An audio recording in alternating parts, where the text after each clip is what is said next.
Hello and welcome to the Panch Pod. My name is Panchsheel and this is a podcast where I discuss creativity, art, and everything in between.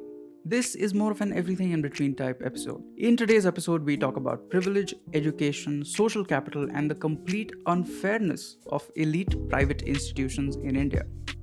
Now, we'll begin by understanding what exactly social and cultural capital means, because that'll put the unfairness of elite colleges in perspective.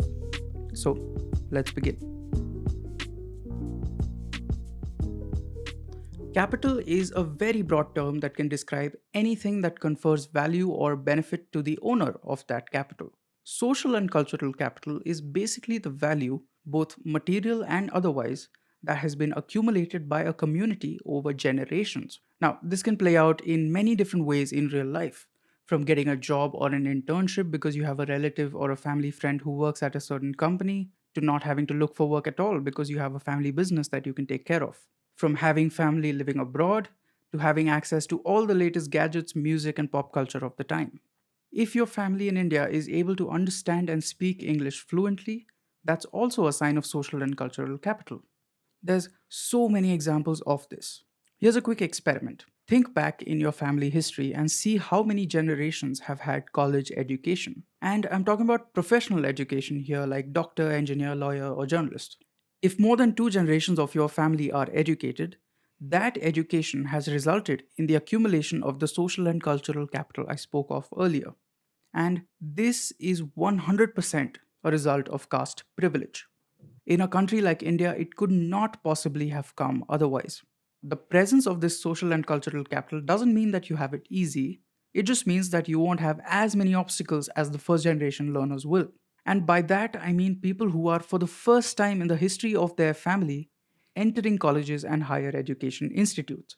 For the betterment of society as a whole, we must make sure that these people feel comfortable and welcome in these so called elite institutes. Thankfully, in India, we have the reservation system, a kind of affirmative action program which aims to bring about fair representation in colleges and level the playing field. If you think, and I know a lot of people think that the reservation system is unfair, some have even gone to the extent of telling me that it's unconstitutional. To you, I would say, please read up on why it was put in place and what it aims to achieve. Your families, for generations, oppressed ours, and now through this system, we're aiming to get some sort of equality and have access to education.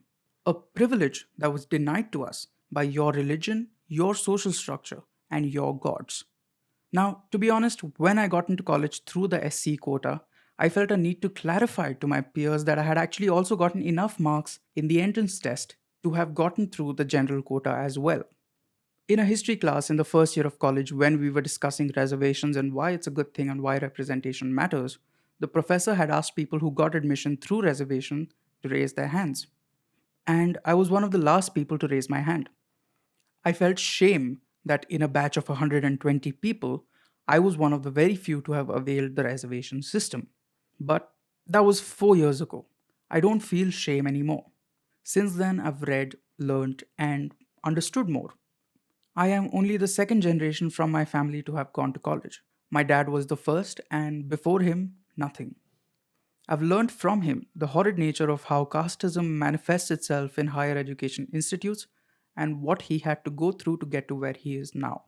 But that's not the point. If you think you're casteless, then that castelessness has come about only and only because of your social and cultural capital. Oh, another example of social and cultural capital plays out in your language choices. I've come across people who make fun of others purely because their pronunciations are wrong or they have a bit of a regional accent to them. Now, language is not just a method of communication, but it's also a mechanism of power. And I've seen this happening a lot in my social circles and even in schools. That someone with an accent or someone who's trying their very best to speak in English, which by the way is a language they're not born with, a language that no one at home speaks because their parents probably studied in a Hindi or a Marathi medium school, they are made fun of by children from supposedly good families because they can't speak like them. Went on a bit of a tangent there, but coming back to the point. Let's talk about elite private universities, big companies, and how the barrier of entry into these is insurmountable for most people. Before I talk about my experience, I want to say that this is purely just my experience from being in an elite media college. Your thoughts and experiences might differ, and if you want to talk more about your experience, we can. And I can put that up as another episode. So, let's begin. I attended arguably the best undergrad media course that was there in India in 2016. Before that, I studied in a government institution for 11th and 12th grade, where there were people from all social classes. Honestly, college was a bit of a culture shock coming from my past experience. Never before had I been surrounded by so many rich people. I didn't even know something like clubbing culture existed before I got into college. Hell, I had pasta for the first time when I was in 11th grade, but anyway. Anyway, the fees were a lot, in lakhs per year. And when you look at college, it's not purely an academic institute, right? You make friends, you go out with them to restaurants, cafes, movies, dates, whatever. Now, what I'm trying to say is if you're someone who hasn't come from generational wealth or a place of privilege, even if you get admission into a great private college, gelling well with your peers who are used to these kinds of spaces can prove to be difficult. I was very shocked to learn that people my age would spend anywhere from 5 to 10,000 rupees in one night at a club or a restaurant. And I wasn't used to this. Hell, even to order something worth 500 rupees, I would ask my mom permission like 10 times. Are you sure I can order this? Are you pakka sure? Now, I'm not being salty or calling out people for their lifestyle choices. It was just very different from what I had experienced so far in life. And I also come from a lot of privilege now, so I can't really complain. Let's talk about exploitation, money, and internships. As part of our training, we had to intern at whichever media organization we wanted to and which was hiring. Now, a lot of these internships were unpaid and required students to move to other cities, mostly Mumbai or Delhi. Let's try to understand why this can be a problem for most people. Moving from one city to another costs money. You have to look for a place to live for the 1.5 month that you'll be working there. You also need to figure out food and travel. All of this effort to work at a place essentially for exposure and skills where you're not getting anything in return monetarily. I worked for around a month in Mumbai at a place where I didn't really learn anything at all. I had to leave the organization early because there literally wasn't any work, and I was spending a lot of money renting a place and I was spending a lot of money on utilities and food and travel. I think I spent around 27, 28,000 in just that 1 month and learned nothing at all.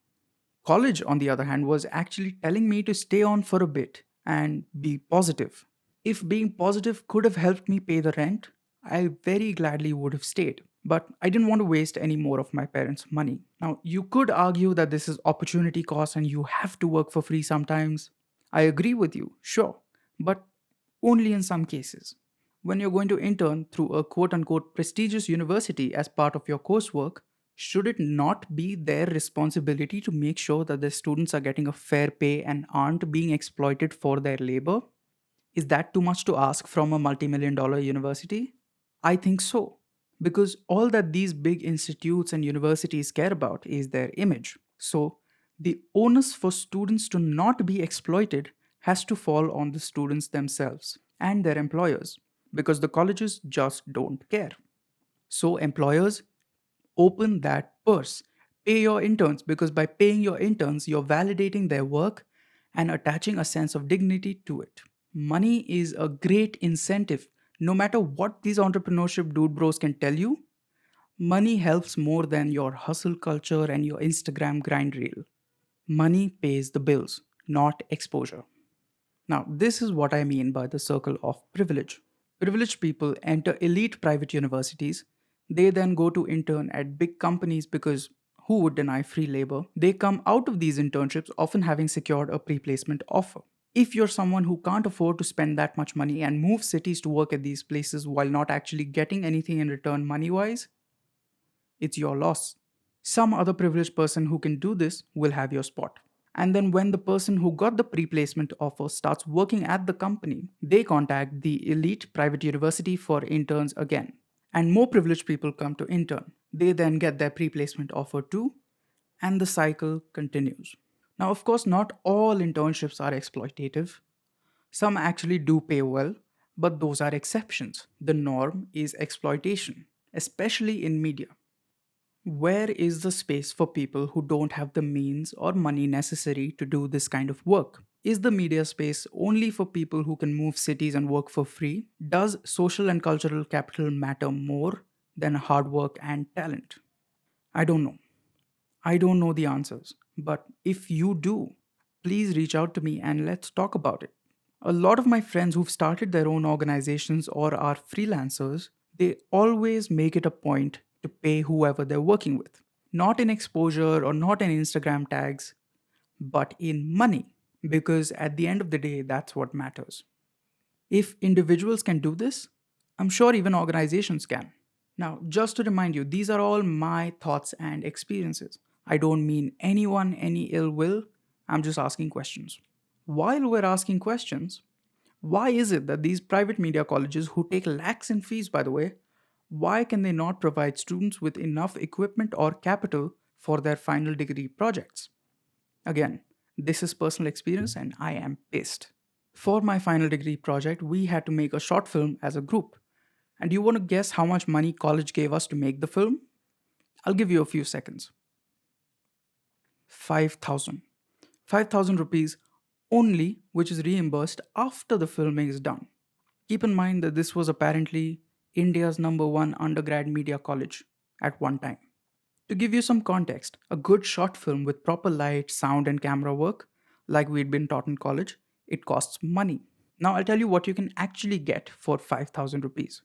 One camera plus a very basic lens on rent for one day only. And as you know, no film has ever been made in a day. No lights, no travel cost, no money to pay the actors. It's just not enough. I think the college knows that these are a privileged bunch and they'll figure out the money stuff. Maybe ask their parents or relatives. Because, of course, after being fed a healthy dose of great films by people like Buñuel, Truffaut, Godard, Benegal, and Ray, who wants to make a shitty film? And this is just production cost, by the way. We haven't even spoken about post production, that is, the editing of the film. Now, most of us did have laptops that can edit, but what about those who may not even have that? Oh, also, software is expensive. Who pays for that? I mean, if you are teaching video editing, After Effects, Photoshop, and Illustrator in a college setting and taking a hefty fee for that, I'm sure you pay full price for the softwares, right? Or some price at least? Oh, it's all pirated? Okay. Anyway, we ended up crowdfunding for our degree film and raised around 1 lakh rupees, which helped in making, in my opinion, a very good short film. So, yeah, I just wanted to get this out there and hopefully make you see things a little differently. If you're someone who wants to get into film school, please do your research about things like this beforehand so you don't get shortchanged like most of us did. Was college a good experience for me and did I make friends that I will cherish for a long time to come? Yes. But you should also know that these are places of immense privilege, and if you're not from a similar background, you may feel out of place and unwelcome.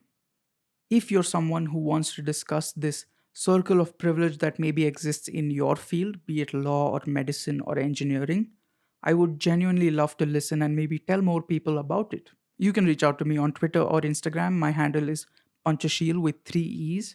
I'll include all my links in the show notes, so please feel free to reach out. It would mean the world to me if you could share this with someone and maybe help them also see things a little differently. That was it for today's episode.